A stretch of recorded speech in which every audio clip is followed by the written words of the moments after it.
muy ligada, pero Sí. como seguimos un rato, se la puedo hacer yo después, así que... No, Artemio le quería preguntar, él como sociólogo, o sea, cómo está viendo esta radicalización de las derechas y si piensa que estamos en sociedades cada vez más fragmentadas desde el punto de vista social, pero con mayores niveles de polarización política. Sí, bueno, en la pregunta está un poco la respuesta. Pienso de que esta es la radicalización de las derechas se corresponde claramente con un proceso de concentración del ingreso inédito. A más radicalización, más concentración, y si ustedes se analizan los niveles de concentración que tiene la sociedad argentina hoy y los que tiene en realidad la región, y yo te diría el planeta, son inéditos y por lo tanto no me sorprende que la radicalización de los sectores que defienden estos privilegios sea un dato objetivo y objetivable. Ahora, ¿cuál es la solución? Bueno, yo creo que efectivamente no odiar, no responder al odio que ellos han construido como alternativa política, pero sí tener en claro que efectivamente las contradicciones que se enfrentan son de un volumen muy importante. O sea, no buscar ahí una interlocución que no va a haber, o sea, porque no están dispuestos a interlocutor con nadie. Es evidente en Argentina, es evidente en Brasil. Cristina Kirchner ha intervenido drásticamente en el último discurso público y ha mostrado que son capaces hasta de malversar la voluntad político-electoral de un pueblo. Ahora, o sea, de manera explícita. Yo tengo una pregunta, porque cuando vemos estas imágenes, quedarnos solamente digamos, con la actitud de polarización proveniente por parte de la oposición no nos permite entender la complejidad, o una parte sí entendemos y otra nos queda afuera del análisis. Si vemos este nivel de movilizaciones, en este caso vemos la policía reprimiendo frente a una demanda de una sociedad que está diciendo no queremos la manera en la que un determinado gobierno está gestionando de manera sanitariamente la pandemia. La verdad es que cuando se ven las decisiones, se pueden hacerles muchas preguntas sobre las decisiones decisiones sanitarias que hizo el gobierno de Formosa. Y sin dudas tenemos que repudiar, por lo menos en mi caso, por completo la represión.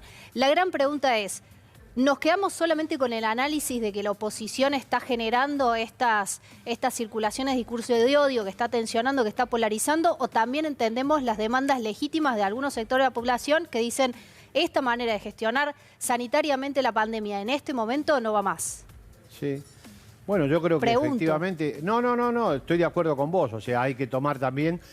Por eso yo decía que la dimensión local y la dimensión específica del problema hay que analizarla. Ahora, no hay que descuidar que esta utilización de este tipo de problemática es claramente un eje de campaña de la oposición. Pero por supuesto que yo creo que hay que atender a lo que demandan, sobre todo los comerciantes de la capital, que son los que han generado el motor del conflicto, al tipo de estrategia sanitaria que lleva el gobierno de Formosa, que por otro lado, hasta hoy es la más exitosa del país. Eso también hay que decirlo, que esta estrategia tuvo como resultado en una región muy compleja, porque la región donde está ubicada la provincia de Formosa tiene una problemática muy compleja en términos sanitarios, la ha resuelto de manera muy exitosa. De hecho, es la provincia que mejor respuesta frente al COVID tuvo a nivel nacional, y eso también hay que considerar a la hora de evaluar la estrategia sanitaria del gobierno. Pero eso también tiene impacto político, es decir, esto también tiene un impacto político. Sí, tiene un impacto político, no me cabe ninguna duda. Yo creo que efectivamente hay que analizarlo. Yo no voy a defender la actitud de la policía ni de la represión. Ahora, vuelvo a insistir, una cosa es analizar eventualmente circunstancias de represión y otra cosa es incorporar como propio el discurso opositor que ve en Formosa un tema a construir como tema de campaña. Bien, fue una semana que empezó con todo, porque empezó con el discurso del presidente Alberto Fernández. Ahí vamos de la mano de Lautaro Maslin para aflojar un poco también, ver un poco cómo estuvo su zapping, lo hizo él, y cómo está la rosca y la repercusión alrededor del discurso de Alberto Fernández.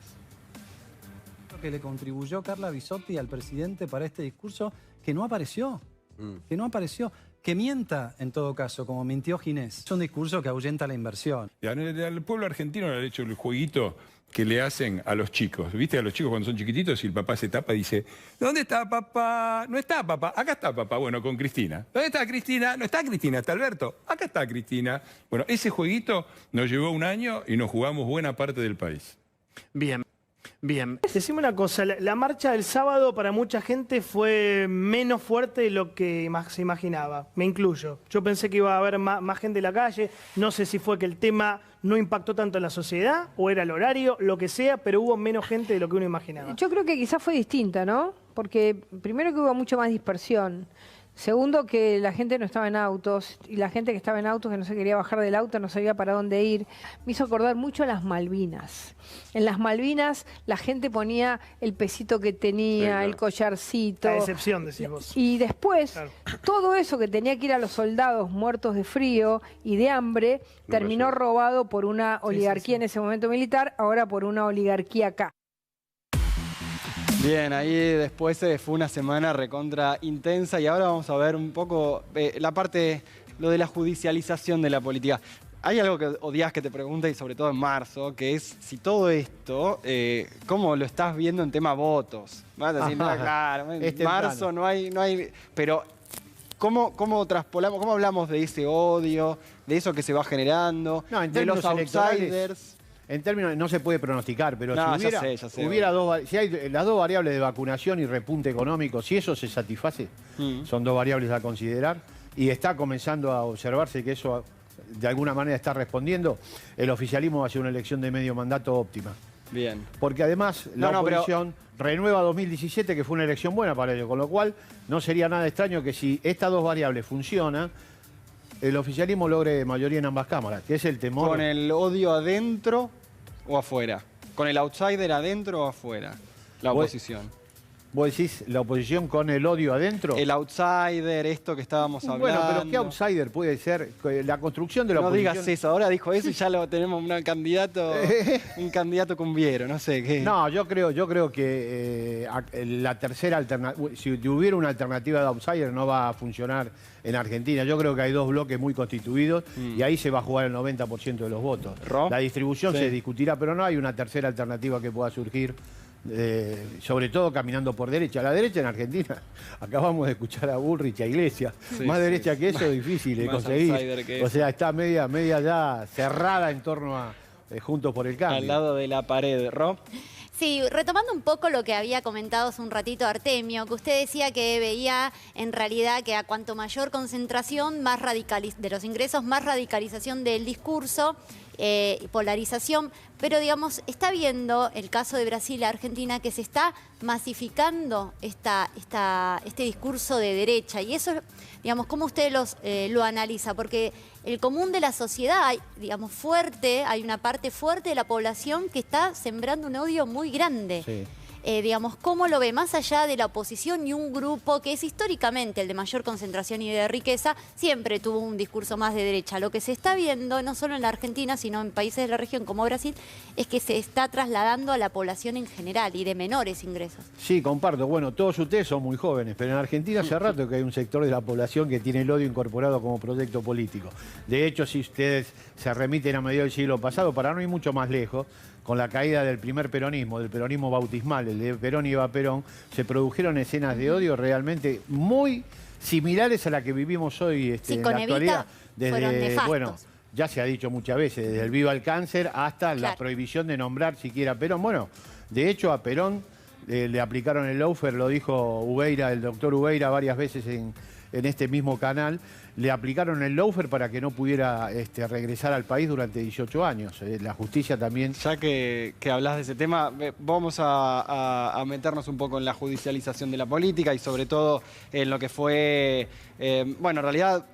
esta semana sirvió casi de excusa para poder hablar eso, porque evidentemente queda mucho de ese capítulo, el tema lawfare, del tema judicialización también de las políticas públicas. Y en esta semana fue lo de Dólar Futuro, tal vez una de las causas más ridículas que se le están llevando adelante al kirchnerismo. Axel Kicillof habló esta semana, pero habló Cristina Fernández de Kirchner y las palabras de la vicepresidenta, que fueron ayer, nos sirven también de disparador para hablar sobre ese tema acá en la mesa. Mi abogado me había dicho, bueno, y tenés que pedir el sobreseimiento. Leía hoy en los diarios y Cristina va a pedir el sobreseimiento. ¿Sabe qué? Yo no voy a pedir ningún sobreseimiento. ¿Sabe qué, doctor Petrone? Yo voy a pedir que apliquen la Constitución. que apliquen los códigos de fondo y de forma. Está todo escrito, no tiene que inventar nada. Aplicar la ley, que es lo que vengo reclamando desde siempre. Apliquen la ley y lo que dice la Constitución. Y bueno, no les voy a pedir el sobreseimiento. Hagan lo que tengan que hacer. Artemio, y quiero acá también pelotearlo, ¿esto es muy de la política, del periodismo y demás, o a la gente le está llegando este tema también? El tema Lawfare no, le está llegando a la gente. Me reía porque pensar que los políticos están años para hacerse conocidos y Cristina en 48 minutos lo hizo conocido a Petrone. Sí, la cantidad de memes que tenía. Prácticamente es una figura popular. Efectivamente esto ha llegado a la gente porque más lo vio en acto. Porque la forma de plantearlo de Cristina, además muy coloquial, y la figura de Cristina, que tiene mucha intervención sobre los sectores medios, los sectores populares, el discurso muy sencillo y comprensible, hace que llegue a la mayoría de la población, además porque lo han sufrido, lo han visto en acto una y otra vez. Y además Cristina agregó varias, bueno, después lo analizamos, pero agregó, a mi juicio, un par de temas al tema Lawfare muy interesantes, que no estaban muy explicitados, que a mi juicio es el contenido de clase de la justicia en Argentina, porque no es solamente una corporación que se defiende, muerde la cola y se defiende a sí misma, sino que además tiene un anclaje en términos sociales y económicos muy puntual. Y por otro, la especificidad, la eficacia específica del Lawfare para intervenir en las coyunturas electorales, que también es otro tema que Cristina abrió, que no estaba muy explicitado en las anteriores reflexiones sobre el Lawfare. Acá tuvo mucho impacto las palabras de Cristina. ¿Es porque es Cristina o porque es el tema? Acá, ¿qué piensan un poco? Por las dos. Por las dos. Yo creo que cada vez que Cristina tiene una facilidad de imponer frases que no tienen, por ejemplo, que tenía Maradona quizás. Lo que dijo hace poco, funcionarios que no funcionan, al juez le quiero ver la cara, tiene una capacidad para imponer... Sí, las debe Exacto. pensar, y mucho contenido político también cada una de esas frases, ¿no? El carisma que tiene y cómo llega, digamos, es contundente. Yo le quería hacer una pregunta, Artemio, en ese sentido. Esta irrupción tan significativa de Cristina, ¿cree que, digamos, puede jugar positivo en este contexto, digamos, preelectoral?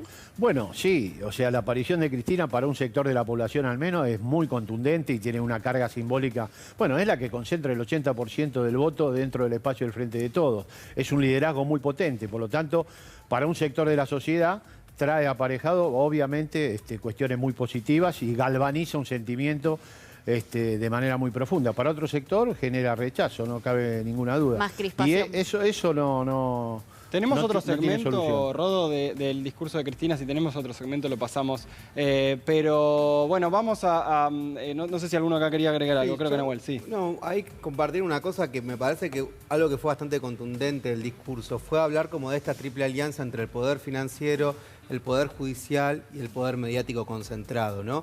¿Por qué? Porque ahí lo que Cristina también está poniendo en clave es decir, bueno, el Lawfare es parte de una estrategia de procesos destituyentes que se dieron en todo el siglo XXI. En América Latina, en el siglo XXI, hubo más de 5 golpes de Estado de nuevo tipo. Llámese golpe institucional, Brasil, Honduras, a Celaya, a Lugo en Paraguay, Dilma, Evo Morales. Entonces, esta idea de pensar al Lawfare en un sentido, por decirlo de una manera, más profundo y como una nueva táctica de lo que a veces se llama como el poder blando que han encabezado las derechas frente a los gobiernos populares.